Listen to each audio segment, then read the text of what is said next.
حالة من الحزن بيعيشها الفنان العراقي كاظم الساهر، وده بعد رحيل زوجته الأولى وأم أولاده السيدة عروبة الساهر بسبب أزمة صحية أصابتها خلال الأيام اللي فاتت. ومن غير ما يتم الكشف عن طبيعة مرضها، الفنان كاظم الساهر أعلن خبر الوفاة على حسابه على موقع التدوينات القصيرة تويتر، وكتب: إنا لله وإنا إليه راجعون. السيدة عروبة الساهر والدة أولادي وسام وعمر في ذمة الله.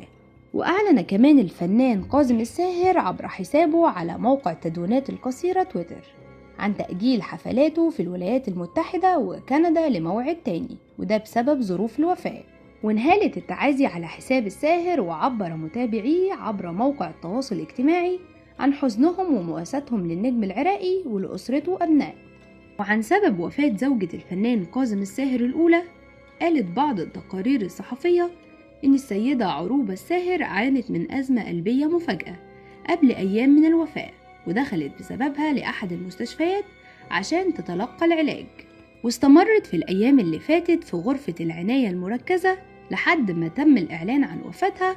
والفنان كاظم الساهر اتجوز السيدة عروبة الساهر لما كان عمرها 19 سنة، إلى أنه انفصل عنها بعد 3 سنوات بس، وعنده منها ولدين وسام وعمر.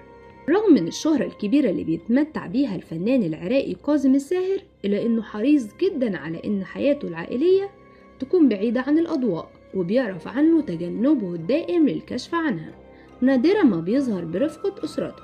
فنان كاظم الساهر هو مغني وملحن عراقي بيحمل الجنسيتين الكندية والقطرية، واسمه الحقيقي كاظم جبار إبراهيم الساهر السمرائي الموصلي المولد، وبيعرف عنه إنه لحن كل أغانيه بنفسه. ولد الفنان كاظم الساهر في مدينة الموصل سنة 1957، ونشأ في بيت بسيط جدا وسط أسرة بتتكون من 7 أخوات، وهم علي وحسين وحسن وعباس ومحمد وإبراهيم وسالم، وأختين أميرة وفاطمة.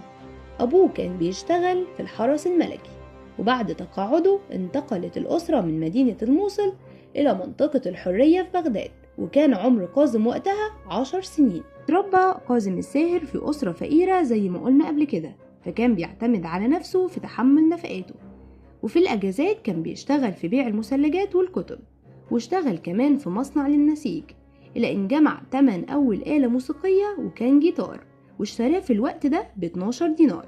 ومن بعدها اتعلم العزف على العود ولحن أول أغنية ليه بعنوان أين أنتي. وعنده سنة اتخرج من معهد المعلمين في بغداد، ودرس الموسيقى للتلاميذ لمدة 1.5 سنة.